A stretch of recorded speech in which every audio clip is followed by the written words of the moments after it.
vie chère, toujours d'actualité, bien que des efforts soient faits par les autorités pour améliorer les conditions de vie des populations. La rédaction de RTI2 s'est penchée sur le sujet. Le naufrage d'un chalutier au large de la Libye le 19 avril 2015 a coûté la vie à au moins 800 personnes. De mauvaises manœuvres du commandant du navire surchargé seraient à l'origine de ce drame survenu en Méditerranée. Bonsoir et bienvenue dans le 19h. Manger 3 fois par jour, un luxe pour de nombreuses personnes. Elles le voudraient bien, mais le coût de la vie ne le leur permet pas. Des denrées alimentaires aux factures d'électricité et d'eau en passant par le logement, une partie de la population n'arrive toujours pas à joindre les deux bouts. Et ce, bien que le gouvernement ait adopté le 21 juin 2017 un décret portant création, organisation et fonctionnement d'un Conseil national de lutte contre la vie chère. Le reportage de Dangui Dangui nous décrit le calvaire de ces personnes qui ne savent plus à quel sang se vouer. Malgré son pavé de boue noirâtre et sa toiture de fil électrique qui semble le caractériser, le marché Gouro de Yopougon est un grenier du district d'Abidjan très fréquenté. Lucie achève de faire son marché, habité par l'un des sentiments les mieux partagés par les Ivoiriens. Je suis venu avec 50 000. J'ai déjà fait un marché qui est là de poissons qui est là, à la gare ici. Mais vraiment, tout est cher, tout est cher. Actuellement, c'est seulement oignons et puis gombo qui sont sortis, sinon le reste là, vraiment c'est très cher. Piment 25 là, on ne gagne plus. 50 même là, on ne gagne plus, si ce n'est pas 100 francs. 100 francs, si tu n'as pas monnaie, tu ne gagnes pas. À l'intérieur du marché, le sujet de la cherté des denrées alimentaires est sur toutes les lèvres. Et les commerçants se défendent comme ils peuvent. Monoclasse, c'est le tas. Si on n'est pas fait comme ça, l'argent ne peut pas sortir. On fait comme ça, là nous aussi on gagne un bénéfice, un peu. Là aussi on va pouvoir nourrir nos enfants. Si eux aussi ils diminuent le prix de bananes, le sac là nous aussi on diminue. S'ils n'ont pas diminué, nous aussi on va augmenter toujours le prix. Collecter les produits vivriers depuis l'arrière-pays, les rassembler et les convoyer sur Abidjan est un véritable chemin de croix, assure grossistes et gérants de marché. C'est là où de bois on va prendre. Le transport est cher. Pour faire sortir de la brute pour en voir au bord, c'est coûteux. Le véhicule qui vient nous chercher là, lui aussi il fait cher, puisqu'il paie à péage, il paie bascule, tout ça là. Entre nous les femmes là, nous les femmes du vivrier là, on se cotise et puis on prend un camion. Souvent, vraiment, ça fait que quand on vient là, si tu devais vendre le carton à 2 000 francs, tu es obligé de faire 3 000 francs. C'est tout ça, ça dépend du transport. Pour les tracasseries là, d'abord ça commence même jusqu'à dans les champs. Ils viennent avec les motos. Quand les gens viennent avec les Kia, avec la banane, ils leur demandent de donner quelque chose. Si tu ne donnes pas vraiment, ils peuvent te retarder. Puis c'est la marchandise. Elle aussi, souvent les gros camions là, si tu ne vas pas vite avec ta marchandise, ça trouve que vraiment le camion peut laisser, tu restes en brousse là-bas. Si tu restes, la banane va pourrir. Ce ne sont pas seulement les denrées alimentaires qui coûtent cher. Le transport également pèse sur la bourse des Ivoiriens. Avant, comme ça, on partait à Tréville à 300 francs. Aujourd'hui, un matin, on vient à la gare où on emprunte le véhicule. Le coût est passé à 400 francs. Bon. Personne ne demande. On ne sait pas comment c'est arrivé, comment c'est bon, on ne sait pas. Mais même, franchement, c'est trop élevé pour le transport. S'il y a l'embouteillage aujourd'hui, il peut faire 300 francs. Les Pougons, on allait, il faut faire 400, 500. Vraiment, c'est vraiment pénible. Ils font ce qu'ils veulent. Il n'y a même pas de respect. Ils ne nous respectent pas. Au moins dans les camions, ils ne nous respectent pas. Les chauffeurs, les apprentis nous insultent. Bon, il n'y a pas la monnaie. Pour les transporteurs, le coût actuel des transports se justifie aisément. Nous ne sommes pas contents du fait que le coût du carburant puisse aller comme ça, crescendo, sans pour autant qu'il y ait de communication là-dessus. La vraie cherté de la vie, en tout cas à notre avis, après nos investigations et nos calculs établis, si on essaie d'influencer le coût du carburant, obligatoirement, nous les transporteurs, nous avons l'obligation de revoir nos tarifs. Et cela va influer sur la vie des Ivoiriens et ceux qui vivent encore. Autre chose qui fait saigner la bourse des Ivoiriens, le loyer. Le programme de logements sociaux initié depuis 2011 par le gouvernement n'a pas encore tenu ses promesses d'augmenter l'offre de logements devant une demande qui explose. Conséquence, se loger décemment en Côte d'Ivoire est un luxe que de nombreux Ivoiriens ne peuvent pas se permettre. Tu peux avoir 2 pièces, on va te dire 120 000. Et 3 mois, 6 mois de loyer, 6 mois de caution. Tu vas prendre ça où? Le coût de loyer est très cher. très cher. C'est excessivement cher. Vous voyez que les gens sont obligés de vivre dans des conditions vraiment déplorables. Hein, parce qu'aujourd'hui, les Ivoiriens mangent aujourd'hui une seule fois.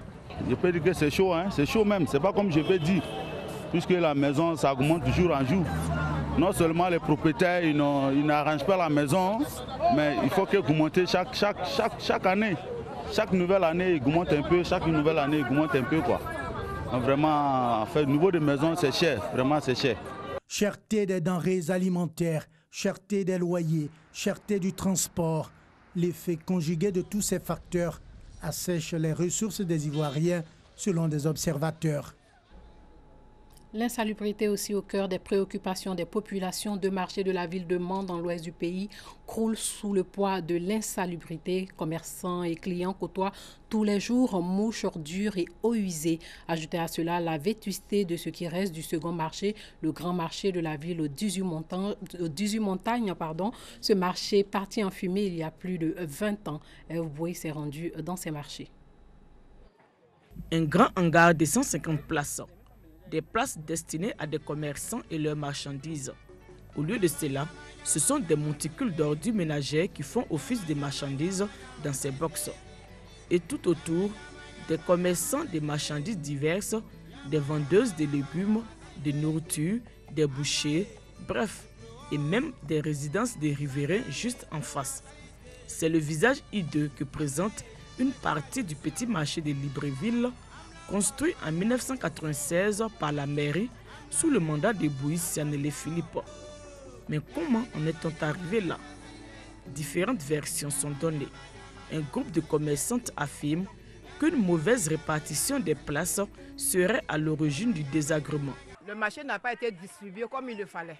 Donc il y a eu des mésententes au moment où on faisait l'attribution des places. Et peu à peu, le hangar, objet de litige, est donc laissé à l'abandon, a servi de poubelle, la nature ayant horreur du vide. Un autre groupe de commerçantes avance que le hangar en question serait hanté suite à des pratiques mystiques de certaines commerçantes non bénéficiaires de box. Tout compte fait, cette situation est très incommodante pour les commerçants et les usagers. Au moment de l'huile, ça ne se lave pas. Et on est obligé d'exposer pour qu'on sache la qualité. On ne peut pas fermer. Donc une mouche qui quitte dans les ordures, qui vient tomber dans l'huile. Déjà, toi-même qui vends, ça ne te donne même pas le courage de la paix. Franchement, en tout cas, moi, ça ne m'arrive pas. Il y a trop de mouches. Quand c'est quand les clients se plaignent, tu vois, donc c'est un peu fatigant, quoi. Il y a une maladie qu'il y a, comment on va faire? J'ai un tout bébé, comment je vais faire? Je vais m'asseoir pour me débrouiller un peu. En tout cas, ça nous gêne trop. Ça nous gêne parce que la nourriture que nous achetons, tout ça, ça peut nous créer des maladies. Je suis venue faire le marché. Vraiment, si je vois les ordures comme ça, là, ça ne me plaît pas.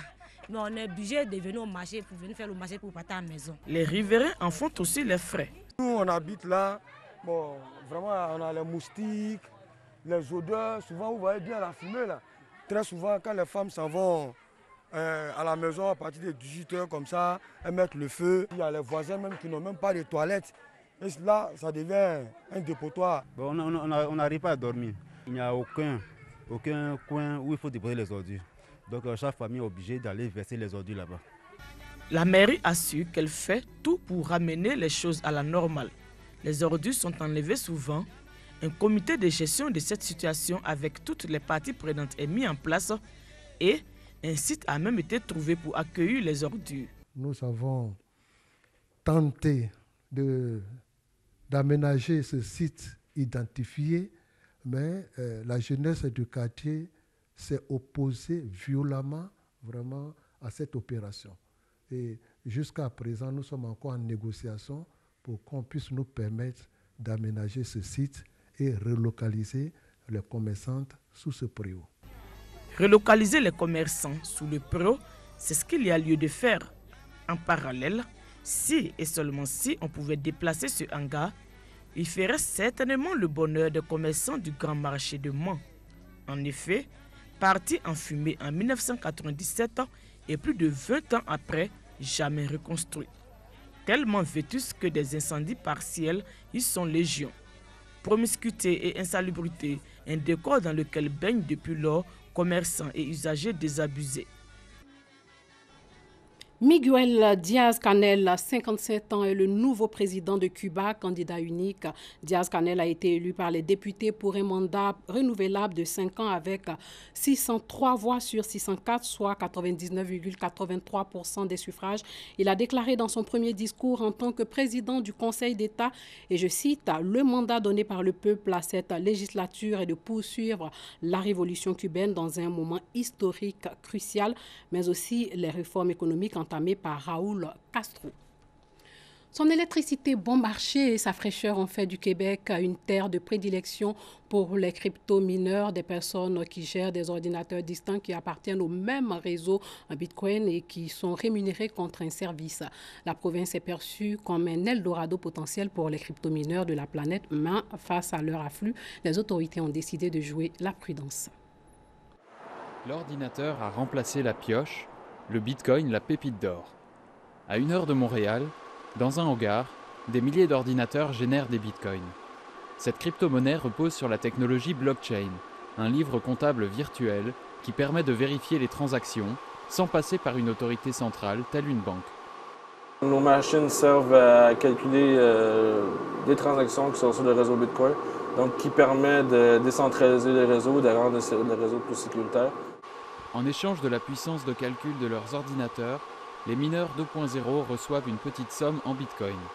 Et plus il y a d'ordinateurs, plus ça rapporte. L'entreprise revendique 5 millions de dollars de bénéfices en 2 mois. Le froid, nécessaire au bon fonctionnement des machines, ainsi que le faible coût de l'électricité au Québec, ont vu le nombre de projets autour de la crypto-monnaie exploser. Un défi inédit pour la société d'État qui gère l'électricité de la province. Depuis la flambée du cours du Bitcoin en octobre, Hydro-Québec a reçu des demandes équivalentes à la consommation de 83% des ménages québécois. Depuis le mois de septembre dernier, on a reçu un volume exceptionnel de projets du secteur des crypto-monnaies, principalement en provenance d'Asie et de Chine. On parle de centaines de projets. C'est un volume extrêmement élevé, exceptionnel, qui fait en sorte qu'on doit mettre en œuvre présentement une réflexion pour voir quels moyens on pourrait mettre en œuvre pour encadrer ce secteur-là. Les nouveaux projets sont aujourd'hui suspendus au Québec. Le temps pour le gouvernement d'adopter une stratégie globale et de mesurer l'impact de cette industrie naissante sur l'économie réelle. Pour les banques, par exemple, le blockchain pourrait être une manière de supprimer des intermédiaires dans leurs opérations. Si le blockchain peut permettre de réduire les coûts, de réduire la main-d'œuvre nécessaire pour faire ces validations, réduire les coûts de transaction, mais c'est évident que c'est un plus pour le secteur bancaire. La Chine, l'Allemagne ou la France ont déjà affirmé vouloir réguler les crypto-monnaies. Au Québec, un flou juridique entoure encore cette jeune industrie, mais la ruée vers l'or numérique ne semble pas prête de s'arrêter. Il y a 3 ans, jour pour jour, 800 personnes perdent la vie dans le naufrage d'un chalutier au large des côtes libyennes. Les gardes-côtes italiens reçoivent un SOS à environ 60 km des côtes de Misrata en Libye. Le cargo battant pavillon portugais s'approche pour leur porter secours. Des centaines de passagers se déplacent sur un même côté. Ils déséquilibrent le bateau qui chavire. Seulement 28 personnes ont survécu à ce naufrage. Retour sur les faits. Des témoignages laissent craindre que jusqu'à 700 personnes pourraient avoir perdu la vie dans ce nouveau drame en Méditerranée.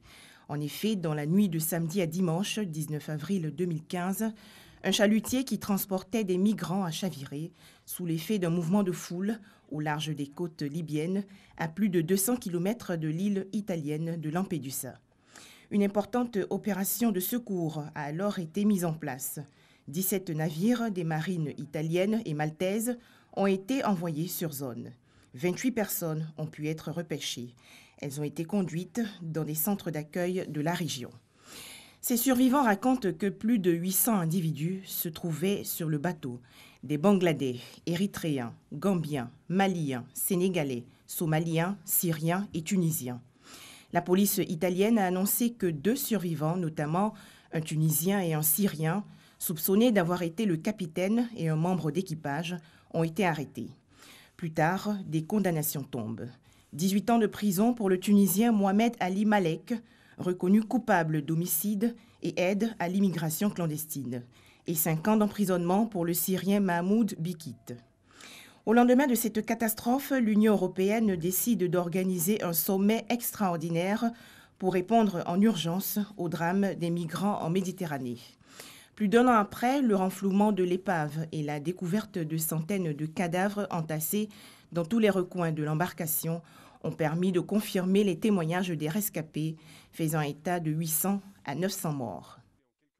C'est tout pour ce soir. Merci de nous avoir suivis. Portez-vous bien.